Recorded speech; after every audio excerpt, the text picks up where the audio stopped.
Hi everyone, welcome back to my YouTube channel. आज की video में हम डिस्कस करेंगे पिरामल फार्मा को। इसको डिस्कस करने का मेन रीजन है क्या, ये चीज़ थोड़ी सी लिंक है। अभी हाल फिलहाल में हमने एक वीडियो बनाई थी, वहां पे हमने फार्मा सेक्टर के बारे में डिटेल से समझा था। अगर वो वीडियो आप लोगों ने अभी तक नहीं देखी है तो उस वीडियो को जाकर जरूर देखें, और उसका लिंक मैं यहाँ पे डिस्क्रिप्शन बॉक्स में भी डाल दूंगा। अब रिटेल इन्वेस्टर होता है, वो एक सबसे बड़ी गलती करता है जिस वजह से उसका पैसा बन नहीं पाता। रिटेल इन्वेस्टर करता क्या है? रिटेल इन्वेस्टर हमेशा ये गलती करता है। अब मान लो फार्मा सेक्टर है, यहाँ पे जो फार्मा सेक्टर है, यहाँ पे पूरी पूरी संभावना है कि यहाँ से फार्मा सेक्टर में रैली आई, क्योंकि एक लंबे टाइम पीरियड पर कंसोलिडेशन के बाद यहाँ पे इसने ब्रेकआउट दिया है। चार्ट पैटर्न है, जो फार्मा सेक्टर का चार्ट पैटर्न है उसने, है ना। तो वहां पे हम गलती क्या करते हैं, एक चीज तो ये सुनने को मिलती है रिटेल इन्वेस्टर को, जो कि सबसे बड़ी गलती होती है, कि मान लो फार्मा सेक्टर ऊपर जाएगा तो फार्मा सेक्टर की जो कंपनी है वो सभी ऊपर जाएंगे।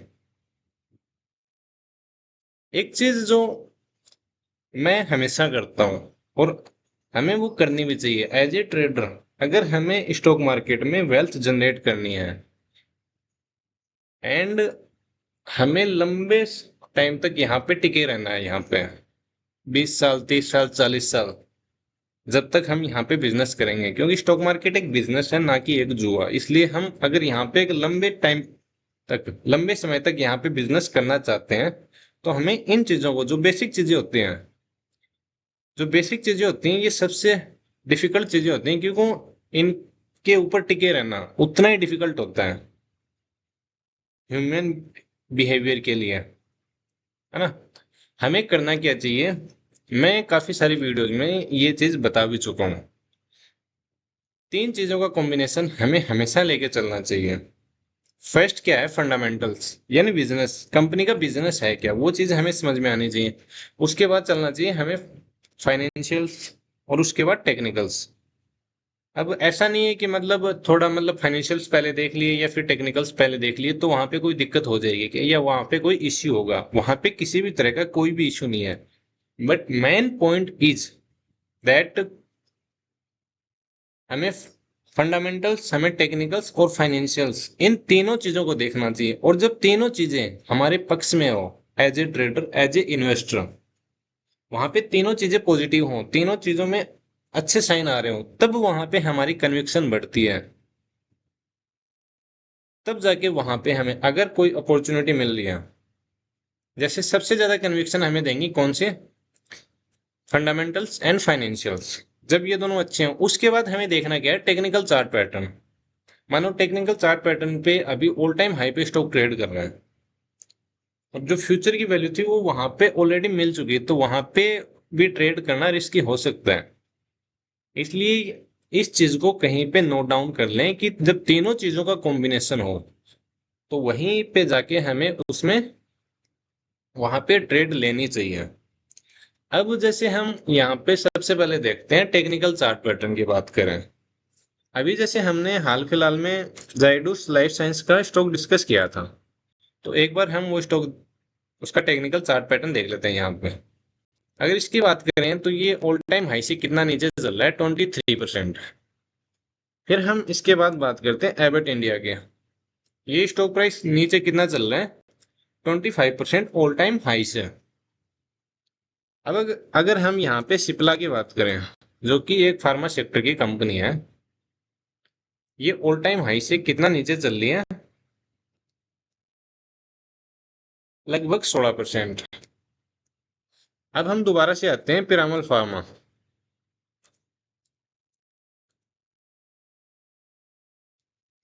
पिरामल फार्मा का स्टॉक भी 44% ऑल टाइम हाई से नीचे चल रहा है। चलो एक चीज तो हमारे फेवर में है कि टेक्निकल चार्ट पैटर्न यहाँ पे अच्छा खासा नीचे है। ओके, सेकंड थिंग हमें देखनी क्या है, हमें देखनी है फाइनेंशियल्स। अब ये जरूरी तो नहीं है ना कि मतलब स्टॉक प्राइस नीचे चल रहा है तो वो कंपनी अच्छी होगी। मतलब 300 रुपए का कोई स्टॉक प्राइस था किसी टाइम पे, और वो अभी मिल रहा है हमें 100 रुपए में, 150 रुपए में, तो उसका मतलब ये नहीं कि वो अच्छा है। अब हम चलते हैं फाइनेंशियल्स में, तो उसके लिए हम चलते हैं स्क्रीनर डॉट इन पर। मार्केट कैप कितनी है? 22,883 करोड़। थोड़ा सा इन नंबर्स को ध्यान से देखना। इश्यू आ कहां पे रहा है? Return on capital employed only 2% का है, 2.69%। काफी ज्यादा कम है। जहां पे हम आरओसी की बात करते हैं 25% से ऊपर अगर आरओसी है तो वहां पे हमें अच्छी खासी कंपनियां मिल जाती हैं। तो फिर उस कंपनी में ट्रेड क्यों करना जिसका आरओसी 2.69% है? फिर second thing, negative point, return on equity minus में है, यहाँ पे -3.58%। अब थोड़ा और नंबर देख लेते हैं यहाँ पे। अगर हम क्वार्टरली रिजल्ट की बात करें, जून 2025, सितंबर 2025, दिसंबर 2025 और मार्च 2026। जून 2025 में इनकी सेल्स कितनी थी? 1933.71 करोड़ की, और नेट प्रॉफिट -81.70। उसके बाद -99, -136 और -8 करोड़। थोड़ा सा और नीचे जाके देखेंगे हम प्रॉफिट लॉस स्टेटमेंट में। मार्च 2021 में इनकी सेल्स कितनी थी? 6,315 करोड़। यहाँ पे ये थोड़ा सा ये इस नंबर को ध्यान से देखना है, प्रॉफिट लॉस स्टेटमेंट को। 6,315 करोड़। उसके बाद इनकी सेल्स बढ़ी 6,559 करोड़, 6,559। उसके बाद मार्च 2023 में इनकी सेल्स बढ़ी 7,082 करोड़। अब यहाँ पे ऑपरेटिंग प्रॉफिट की बात करें, 6,315 की सेल्स पे इनका ऑपरेटिंग प्रॉफिट था 1,428 करोड़ का। चलो यहाँ तक ठीक है। जैसे ही यहाँ पे इनकी सेल्स बढ़ी है 6,559 करोड़, यहाँ पे नेट प्रॉफिट भी, तो ऑपरेटिंग प्रॉफिट भी बढ़ना चाहिए था ना। ये कितना है? 950 करोड़। 6,559 करोड़ से इनकी सेल्स बढ़ी 7,082 करोड़। ऑपरेटिंग प्रॉफिट कितना हो गया? बढ़ने की बजाय उल्टा गिर रहा है यहाँ पे, 950 करोड़ से 629 करोड़। ओपीएम परसेंट की बात करें, ऑपरेटिंग प्रॉफिट मार्जिन 23% से घट के कितना आ गया? 14%। उससे अगले बार कितना आ गया? मार्च 2023 में 9% तक। और इसी चीज का परिणाम ये यहाँ पे नेट प्रॉफिट में देखने को मिल रहा है कि 835 करोड़ जो किसी टाइम पर इसका नेट प्रॉफिट था, वो घटते घटते कितना आ गया है? 326 करोड़ माइनस में। मतलब इनको घर से पैसा देना पड़ रहा है, एक प्रकार से ऐसे मान सकते हैं। जबकि सेल्स देखें तो 6,315 करोड़ से बढ़ के 8,889 करोड़ की है, और ईपीएस भी इनका माइनस में है। तो ये चीज हमें समझने की जरूरत है। मतलब अगर स्टॉक प्राइस सस्ता मिल रहा है तो उसका मतलब ये नहीं कि कंपनी अच्छी ही है। अब यहाँ पे सिनारियो हो क्या सकता है? अब जरूरी नहीं कि ये स्टॉक प्राइस यहाँ से नीचे जाए। मान लो इसको, मान लो कोई ऑपरेटर इसमें फंसा हुआ हो। अब आप लोगों का पॉइंट ये हो सकता है कि अनिल भाई क्या ऑपरेटर भी फंसते हैं? तो हो सकता है, वहां पे सारी पॉसिबिलिटीज हैं। इसके बारे में हम एक अलग से सीरीज स्टार्ट करेंगे, तो वहां पे उन चीजों को डिटेल से समझेंगे। अब मान लो यहाँ पे कोई बड़ा इन्वेस्टर फंसा हुआ हो या कोई ऑपरेटर फंसा हुआ हो, तो हो सकता है ना कि ये ऑल टाइम हाई तक दोबारा लेके जाए। लेकिन हमारा पॉइंट ये है कि जब नंबर किसी भी तरीके से यहाँ पे अच्छे नहीं है, है ना, कुछ भी हमारे फेवर में नहीं है, तो उस कंपनी में हमें ट्रेड करना ही क्यों है? जब यहाँ पे सेल्स बढ़ने पर लगातार इनका नेट प्रॉफिट डाउन आ रहा है, ओपीएम परसेंट जो कितना था 23%, जब पैसा ये कमा पा रहे थे, और अब ये कितना कमा पा रहे हैं? 10% ओनली। तो यहाँ पे जो सारे नंबर हैं ये बहुत ही ज्यादा खराब नंबर्स हैं। एक चीज आपको दिखाता हूं, जैसे सबसे बड़ी गलती क्या करता है रिटेल, रिटेल ट्रेडर है चाहे रिटेल इन्वेस्टर मान लो, है ना। रिटेल इन्वेस्टर क्या है कि मान लो किसी कंपनी में ले लिया, किसी कहने पे, किसी के कहने पे, तो न्यूज में आ गई, या फिर किसी टेलीग्राम पे या कहीं पे ट्विटर पे कहीं इंस्टाग्राम पे, वहां पे हमने किसी स्टॉक का नाम सुन लिया और वहां पे हमने ले लिया। लिया तो था कि हम 5, 10, 15% लेके निकल जाएंगे। होता क्या है, वो वहां से नीचे चलना स्टार्ट कर देता है। तो ऐसे में माइनस में होता है, वहां पे कट करने की आदत होती नहीं है, तो वहां पे जबरदस्ती वो रिटेल ट्रेडर से रिटेल इन्वेस्टर बन जाता है। अब यहाँ पे थोड़ा सा एबट इंडिया का नंबर्स देखते हैं। एबट इंडिया की बात करें, 58,703 करोड़ की कंपनी है, स्टॉक भी 37.8, ROC 44.9%, return on equity 34.5%। ROC हम बात करते हैं कि 20 से 25% से अगर ऊपर हो, 20-25% से ऊपर हो तो वहां पे बहुत ही बेहतरीन है। फिर अगर इसकी बात करें हम यहाँ पे, जैसे जैसे सेल्स बढ़ रही है कंपनी की, 2289 करोड़ से बढ़ के कितनी हो गई, जैसे सेल्स 6929, और वहीं पे इतना कितना हो रहा है इनका नेट प्रॉफिट, लगातार 229 करोड़ से बढ़ के कितना हो गया, 1552 करोड़। ईपीएस की बात करें 107 रुपए से बढ़ के कितना हो गया, 730 रुपए। एक और मिस्टेक है जो रिटेल ट्रेडर करता है यहाँ पे, रिटेल पब्लिक यहाँ पे करती है। अब अगर मान लो किसी कंपनी का स्टॉक प्राइस है वो 5 रुपए, 5 रुपए चल रहा है वहां पे, तो उस कंपनी को मान लिया जाता है अच्छा, उस कंपनी को मान लिया जाता है सस्ता, क्योंकि अभी ये सस्ता मिल रहा है, हमें 5 रुपए में मिल रहा है। और अगर किसी कंपनी का स्टॉक प्राइस मान लो 20,000 है, 25,000 है, अब एबट इंडिया का देखो, जैसे यहाँ पे एबट इंडिया कितने रुपए चल रहा है स्टॉक प्राइस, लगभग 27-28 हजार के आसपास चल रहा है, 27,595 रुपए। तो यहाँ पे इसको मान लिया जाता है यहाँ पे महंगा।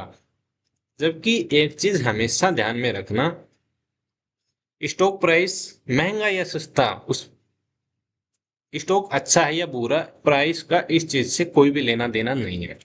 दूसरी चीज क्या होती है, अगर किसी खराब कंपनी का भी स्टॉक ऊपर जा रहा है, स्टॉक प्राइस ऊपर जा रहा है वहां पे, तो उस कंपनी को मान लिया जाता है अच्छा। और मान लो किसी अच्छी कंपनी का स्टॉक प्राइस नीचे आ रहा है, तो वहां पे उसको मान लिया जाता है बुरा, बुरा बुरा मान लिया जाता है वहां पे। जबकि होता क्या है, जब किसी अच्छी कंपनी में स्टॉक प्राइस नीचे आ रहा, तो वहां पे हमें उसके रीजन पता करनी चाहिए कि किस वजह से वो नीचे आया है। अच्छी कंपनी में स्टॉक प्राइस नीचे आना एक बुरी बात नहीं, बल्कि वहां पे एक अपॉर्चुनिटी होती है। आई होप मेरा जो पॉइंट था वो आप लोगों को समझ में आया होगा। पॉइंट यही था मेन कि मतलब स्टॉक प्राइस सस्ता चल रहा है, ऑल टाइम हाई से काफी नीचे चल रहा है, ये बात ठीक है। लेकिन यहाँ पे जो नंबर्स हैं वो भी तो यहाँ पे फेवर में होने चाहिए ना। अब ये तो नहीं है कि मतलब फार्मा सेक्टर है, फार्मा सेक्टर यहाँ से जाएगा तो पीपीएल पिरामल फार्मा है, इसका स्टॉक सस्ता मिला तो हम ले लेते हैं। ऐसा करने की गलती कभी भी नहीं करनी चाहिए। तीनों चीजों का कॉम्बिनेशन हो तब वहां पे ट्रेड कर सकते हैं। टेक्निकल्स, टेक्निकल्स का मतलब जो टेक्निकल चार्ट पैटर्न जो अभी हमारे सामने स्क्रीन पे है, फिर आते हैं फाइनेंशियल्स जो स्क्रीनर डॉट इन पे हम देखते हैं, ये हाईएस्ट एवर होने चाहिए। और उसके बाद इसका बिजनेस हमें समझ में आना चाहिए, मैनेजमेंट सही कर रहा है या नहीं कर रहा है। जब इन तीनों चीजों को समझ के हम वहां पे ट्रेड करते हैं, इन्वेस्ट करते हैं, तो वहां पे हमें किसी भी तरह का कोई भी डर नहीं लगता। बल्कि वहां पे जब स्टॉक प्राइस और सस्ता होता है तो वहां पे हम एवरेज कर सकते हैं और ज्यादा इन्वेस्ट कर सकते हैं, क्योंकि हमारी कन्विक्शन होती है वो सॉलिड होती है। वहां पे हमें पता होता है कि ये जो है मंदी है ये ज्यादा दिन टिकने वाली नहीं है। End of the day stock price will be go up. I hope video में दी गई जानकारी आप लोगों को अच्छे से समझ में आई होगी। अगेन मेरा पॉइंट ये है, जो कि मैं ऑलमोस्ट सभी वीडियो में आप लोगों से बताता हूँ, डिस्कस भी करता हूँ, कि मेरा वीडियो, किसी भी वीडियो में मेरा जो पॉइंट होता है वो आप लोगों को टिप देने का नहीं होता। मेरा पॉइंट ओनली यही है कि आप लोग चीजों को सीख सकें, समझ सकें, फिर उसके बाद चीजों को खुद से इंप्लीमेंट करना सीख सकें।